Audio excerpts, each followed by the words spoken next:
पद्मश्री चंद्रशेखर सिंह जी, कृषि क्षेत्र में, काशी बनारस से। राधे राधे। स्वामी जी प्रणाम। महाराज जी, किसानों की दशा व दिशा पर मार्गदर्शन करें। हम सब किसान ही हैं, कर्म भूमि में आए हैं, सब शुभ अशुभ कर्मों की खेती बो रहे हैं। नहीं बोले? कोई उसका दुख रूपी फल भोग रहा है, कोई सुख रूपी फल भोग रहा है। शुभ और अशुभ कर्म, ये कर्म भूमि है ना मृत्यु लोग। वैसे तो हम सभी किसान ही हैं, पर वास्तविक जो प्रगट लीला में जिनको किसान कहा जाता है, ये बड़ी ही मतलब तपस्यामयी जीवन होता है किसानों का। क्योंकि हम किसानों के घर में पैदा हुए, तो हमें कोई उसमें पढ़ना नहीं, उस विषय को हम जानते हैं कि अब जैसे 10 बीघा खेती है, 15 लोग घर में हैं। अब बच्चों की पढ़ाई, कपड़ा लत्ता, ब्याह बर, खाद पानी, सिंचाई का घंटों के पैसे होते हैं। 4 घंटे 5 घंटे में 1 बीघा, ऐसे ऐसे होता है। ठंडी के समय जब कोई रजाई नहीं छोड़ना चाहता, वो जो कपड़े हैं भी वो समेट के, क्योंकि पानी लगा है, पूरी रात पानी लगाता है पूरी। अब इतना महंगा समय है और उसका अनाज इतने गिरकर सस्ते दामों में जाता है, और पूरा देश उसी का उदर पोषण का हेतु होता है, वो उसी का किसान का। लेकिन उसकी हालत ये रहती है कि वो अच्छा कपड़ा नहीं पहन सकता, वो अपने बच्चों को अच्छी पढ़ाई नहीं पढ़ा सकता, क्योंकि इतनी लागत लगती है। अच्छा, उसमें है ही नहीं कि लागत लगने पर हमें माल मिल ही जाएगा।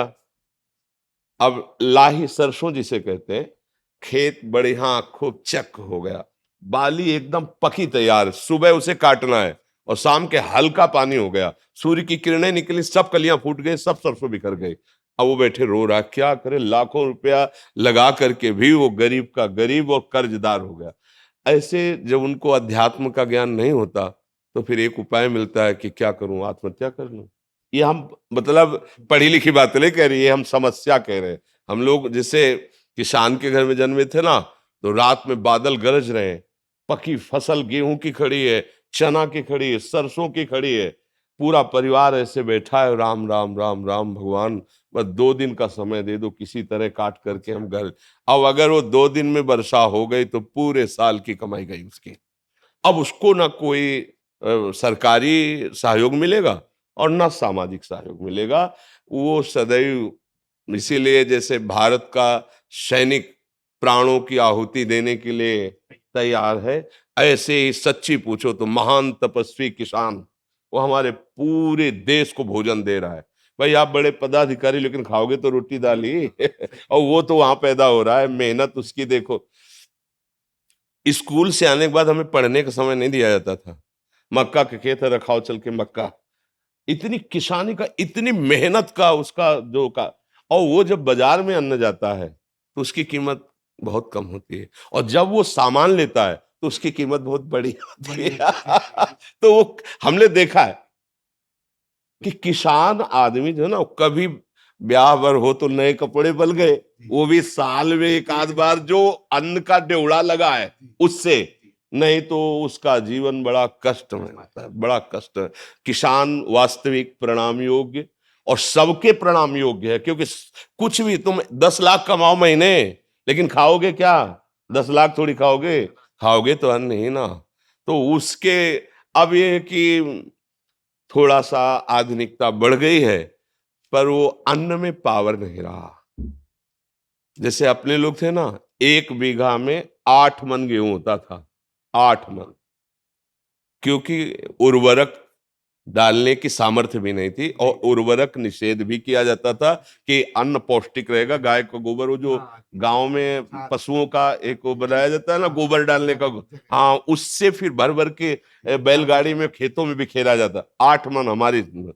अब जो है 60 मन, 40 मन, 45 मन, पर उस अन्न में ऐसे केमिकल उर्वरक तत्व मिल गए कि वो हमारे शरीर को हानि पहुंचाते हैं, स्वस्थता नहीं सुरक्षित रह पाती। अच्छा, अब जब पशु नहीं पालेंगे, क्योंकि अब पशु ना पालने का स्थान बनता जा रहा है, क्योंकि बैल से तो खेती जोती नहीं है, ट्रैक्टर से जोती नहीं है, तो बैल का तो मतलब नंदी का तो कोई सवाल ही नहीं रह गया कि कोई किसान पाले। क्यों पाले? मतलब समझो, अब वो क्या, अब बछड़ा होता था ना तो एक हर्ष सा होता था किसान के, ये गाय माता ने बछड़ा दिया, अभी आगे चल करके बैल होकर हमारे हल जोते, मतलब 8-10 गायें तो होती ही थी, और उनका गोबर, उनका दूध, वो पौष्टिकता पर किसान आदमी अर्थ, जहां अर्थ की बात आती थी वहां साहूकार सेठों के कर्जे की तरफ सोचना पड़ता था कि भाई अगर 1,000 रुपया लेना है तो फिर 20% में अब वो अगर मतलब 10 रुपए भी चाहता है तो उसे अनाज बेचना है। अब उसको ये देखना है कि हमारे ड्यूड़ा में अगर अनाज कितना है, 1 साल का भोजन उसी से होगा। अब वो बहुत कष्टमय जीवन हमने देखा है, मतलब उसी कुलों में पैदा हुए किसानों के, तो देखा है। तो किसान का अगर सरकार से अच्छा सहयोग हो तो भले कुछ हो, नहीं तो वो आज अच्छा खेती में जैसे आप बार बार उर्वरक डाल रहे हैं तो उसकी क्षमता कम हो रही है, भूमि की क्षमता कम हो रही, वो अन्न फिर उतना नहीं उपजा पाए। अब वो जो केवल किसान है, जिनके लड़के बच्चे नौकरी कर रहे हैं, उनको तो ठीक है, खान पीने को खेती से हो गया और अर्थ है, लेकिन जो केवल किसान है, सच्चे मानो एक तपस्वी से कम नहीं है, भारी तपस्या का उनका विषय होता है। तो इसलिए उनकी तो हम वंदना ही कर सकते हैं, उनके विषय में बस यही है कि सरकार सहयोग करे।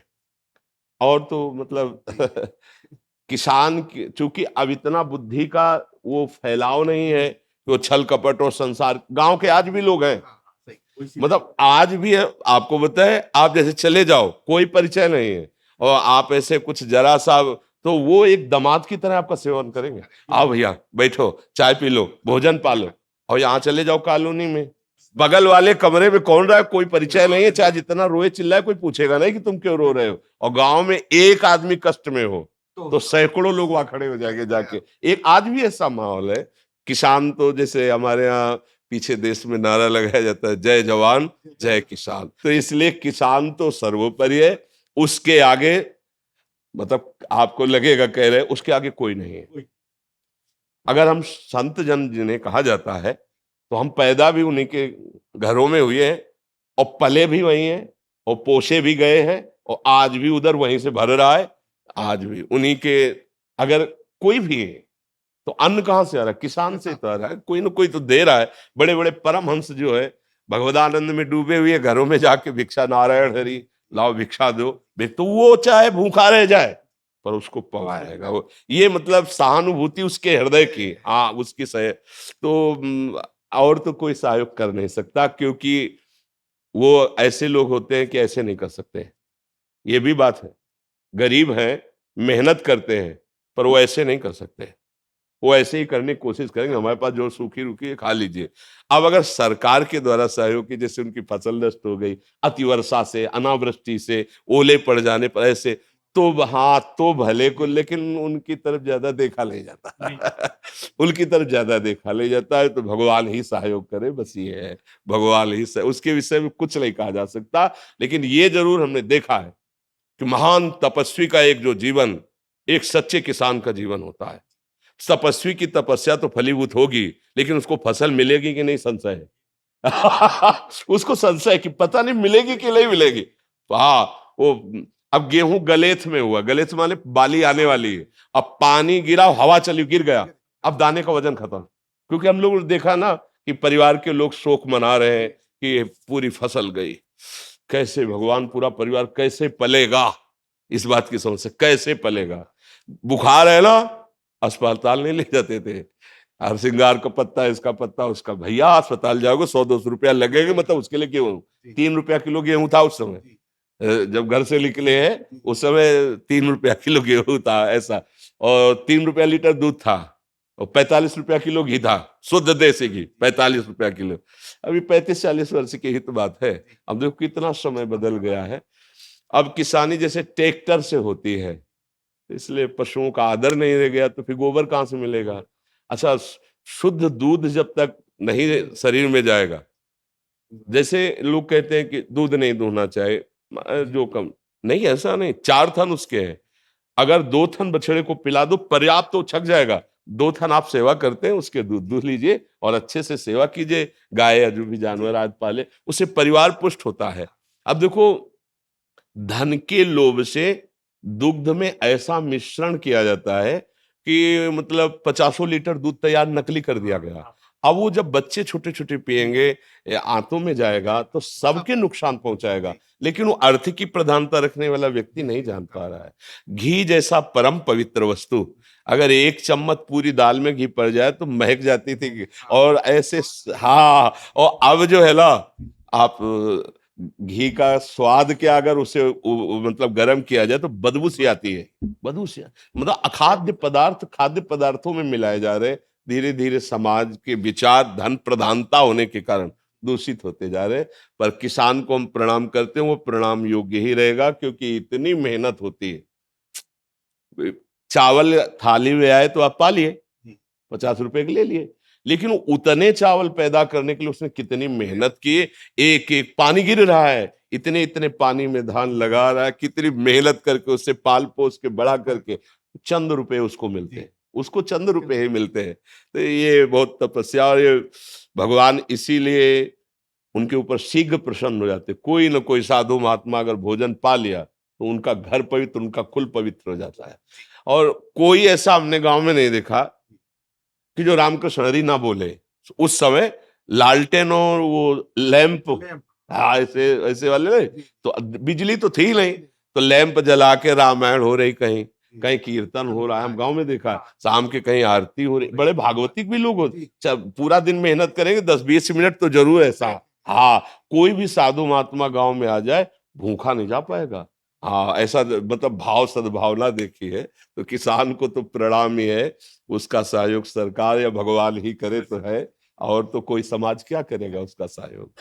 आज हमें इसलिए ज्यादा अच्छा लगा कि आप एक किसान के विषय में बोले, नहीं तो प्राय सब अपने सुख के लिए और पदों के लिए बात करते हैं, उसकी उसकी वार्ता ही नहीं होती।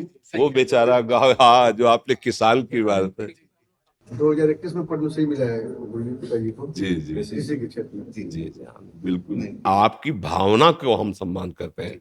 देखो, ये जो बाहरी पद है ना, ये अच्छा है, लोक सम्मान कर, लेकिन अगर संतों का हृदय प्रसन्न हो जाए, नहीं, अगर कोई मतलब भगवत मार्ग का आपको आदर दृष्टि से देख ले, ये बहुत बड़ी बात होती है। करोड़ लोग आपका सम्मान करें, वो बात एक अलग हो गई, और एक वीतराग भगवत मार्ग का पथिक वो इस दृष्टि से कि, तो इससे बड़ा कोई सम्मान नहीं होता है, नहीं होता ना। जो प्रभु मोहि अनुग्रह कीन्हा, प्रभु अनुग्रह करेंगे तभी ये बात, जैसे हमें बाद में हृदय शीतल वाला तो कहा आपसे, जो कहा अगर किसी भी भगवत समर्पित हृदय में आपका आदर हो गया, आपकी बात का आदर हो गया, वो यहीं रखा रहेगा। वो पद, ये पद परम पद तक पहुंचाने के काम में आएगा। इसलिए हाँ, नाम जप करो, नाम जप करते रहो, और जैसे यहाँ सम्मान है ऐसे भगवान के दरबार में आदर हो। जीवन की पूर्णता यही है कि जब अंतिम श्वास हो तो हम प्यारे के पास पहुंच रहे हो, अपने जीवन धन के पास। बड़ी कृपा है, आनंद। धन धन धन धन धन धन।